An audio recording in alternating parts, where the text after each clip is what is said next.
किसी व्यक्ति की सफलता नहीं है, किसी दल की सफलता नहीं है।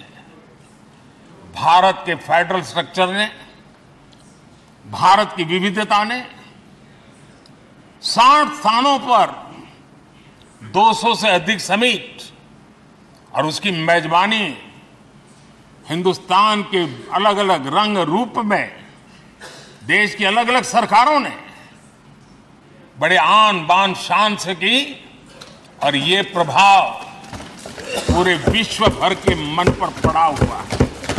ये हम सबके सेलिब्रेट करने वाला विषय है, देश के गौरवगान को बढ़ाने वाला है। और जैसा आपने उल्लेख किया, भारत इस बात के लिए गर्व करेगा, जब भारत अध्यक्ष रहा उस समय अफ्रीकन यूनियन इसका सदस्य बना। मैं उस इमोशनल पल को भूल नहीं सकता हूं जब अफ्रीकन यूनियन की घोषणा हुई और अफ्रीकन यूनियन के प्रेसिडेंट, उन्होंने एक इंटरव्यू में कहा कि मेरे जीवन में ऐसी पल थी शायद मैं बोलते बोलते रो पड़ूंगा। आप कल्पना कर सकते हैं कि कितनी बड़ी अपेक्षा और आशाएं पूरी करने का काम भारत के भाग्य में आया। आदरणीय अध्यक्ष जी, भारत के प्रति शक करने का एक स्वभाव कई लोगों का बना हुआ है और जब आजादी मिली तब से चल रहा है। इस बार भी यही था, कोई डिक्लेरेशन नहीं होगा, असंभव है। लेकिन ये भारत की ताकत है कि वह भी हुआ और विश्व सर्वसम्मति से एक साझा घोषणा पत्र लेकर के आगे का रोड मैप लेकर के यहां से प्रारंभ हुआ है। और अध्यक्ष जी, आपके नेतृत्व में, क्योंकि भारत की अध्यक्षता नवंबर के आखिरी दिन तक है, इसलिए अभी हमारे पास जो समय है उसका उपयोग हम करने वाले हैं। और आपकी अध्यक्षता में दुनिया भर के ये जो G20 के सदस्य हैं, P20 पार्लियामेंट के स्पीकर्स की एक समिट, जैसे आपने घोषणा की, सरकार का आपके इस प्रयासों को पूरा समर्थन रहेगा, पूरा सहयोग रहेगा। आदरणीय अध्यक्ष जी, हम सबके लिए गर्व की बात है कि आज भारत विश्व मित्र के रूप में अपनी जगह बना पाया है। पूरा विश्व भारत में अपना मित्र खोज रहा है, पूरा विश्व भारत की मित्रता को अनुभव कर रहा है। और उसका मूल कारण है हमारे जो संस्कार है, वेद से विवेकानंद तक जो हमने पाया है। सबका साथ सबका विकास का मंत्र आज विश्व को हमें साथ लाने में जोड़ रहा है। आदरणीय अध्यक्ष जी, ये सदन से विदाई लेना एक बहुत ही भावुक पल है। परिवार भी अगर पुराना घर छोड़कर के नए घर जाता है तो बहुत सारी यादें कुछ पल के लिए उसको झकझोर देती है। और हम जब ये सदन को छोड़ के जा रहे हैं तो हमारा मन मस्तिष्क भी उन भावनाओं से भरा हुआ है, अनेक यादों से भरा हुआ है। खट्टे मीठे अनुभव भी रहे हैं, नोकझोंक भी रही है, कभी संघर्ष का माहौल भी रहा है और कभी इसी सदन में उत्सव और उमंग का माहौल भी रहा है। ये सारी स्मृतियां हमारे साथ, हम सबकी साझी स्मृतियां हैं, ये हम सबकी साझी विरासत है और इसलिए इसका गौरव भी हम सबका साझा है।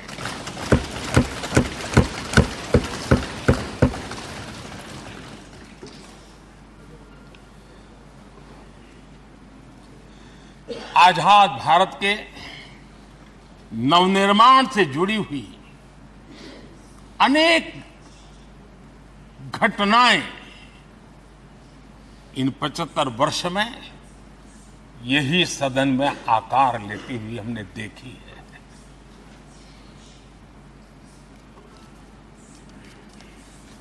आज हम जब इस सदन को छोड़ करके नए सदन की ओर प्रस्थान करने वाले हैं, तब भारत के सामान्य मानवीय की भावनाओं को जहां जो आदर मिला है, सम्मान मिला है, उसकी अभिव्यक्ति का भी एक अवसर है। और इसलिए आदरणीय अध्यक्ष जी, मैं पहली बार जब संसद का सदस्य बना और पहली बार एक सांसद के रूप में इस भवन में मैंने प्रवेश किया, तो सहज रूप से मैंने इस संसद भवन के डोर पक्ति पर अपना शीश झुका करके इस लोकतंत्र के मंदिर को श्रद्धा भाव से नमन करते हुए मैंने पैर रखा था। वो पल मेरे लिए भावनाओं से भरी हुई थी। मैं कल्पना नहीं कर सकता था, लेकिन भारत के लोकतंत्र की ताकत है, भारत के सामान्य मानवीय की लोकतंत्र के प्रति श्रद्धा का प्रतिबिंब है कि रेलवे प्लेटफॉर्म पर गुजारा करने वाला एक गरीब परिवार का बच्चा पार्लियामेंट पहुंच गया।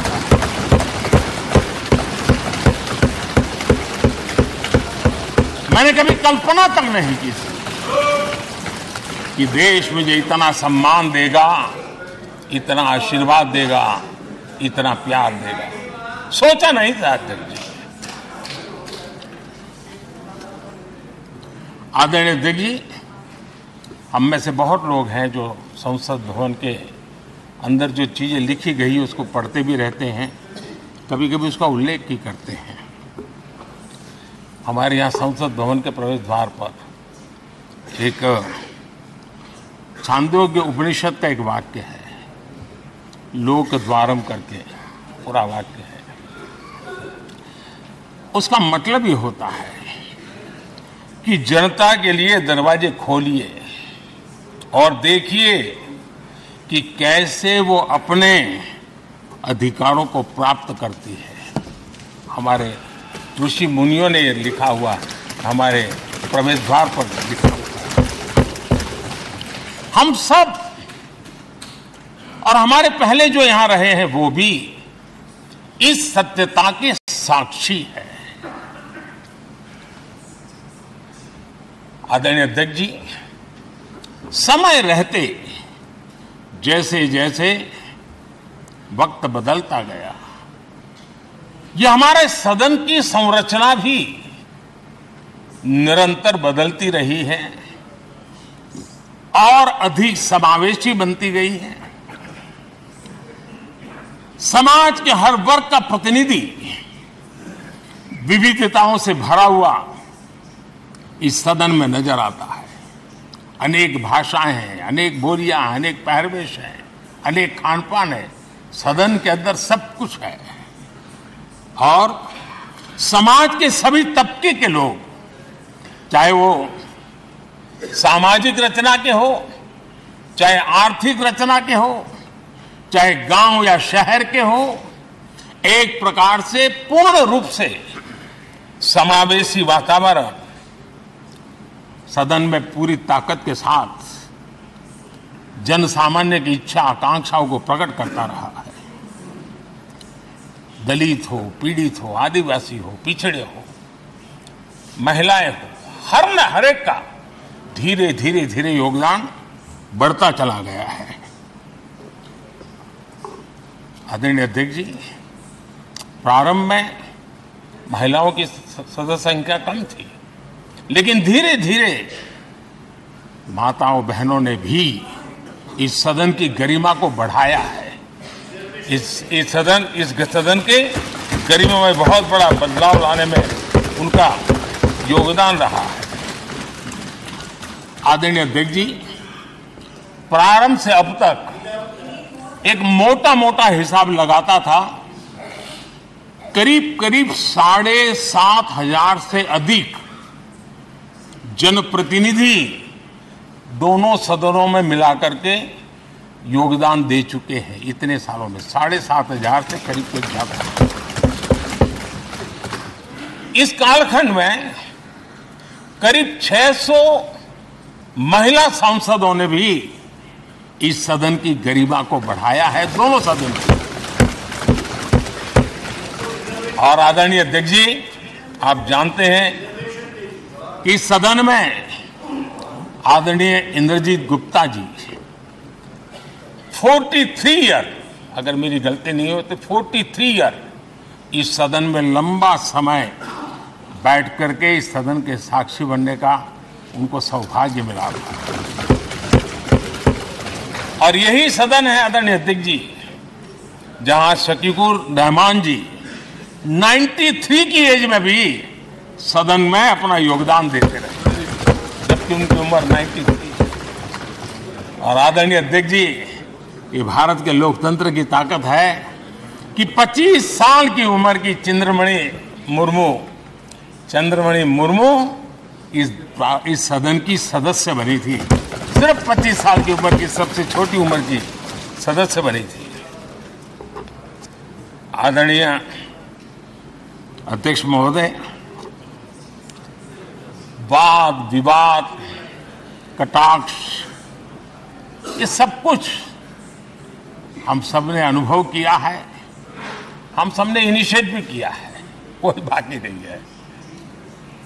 लेकिन उसके बावजूद भी शायद जो परिवार भाव हम लोगों के बीच में रहा है, हमारे पहले की पीढ़ियों में भी रहा है, जो लोग प्रचार माध्यमों से हमारे यहां का रूप देखते हैं और बाहर निकलते ही हमारा जो अपनापन होता है, परिवार भाव होता है, वो एक अलग ही ऊंचाई पर ले जाता है।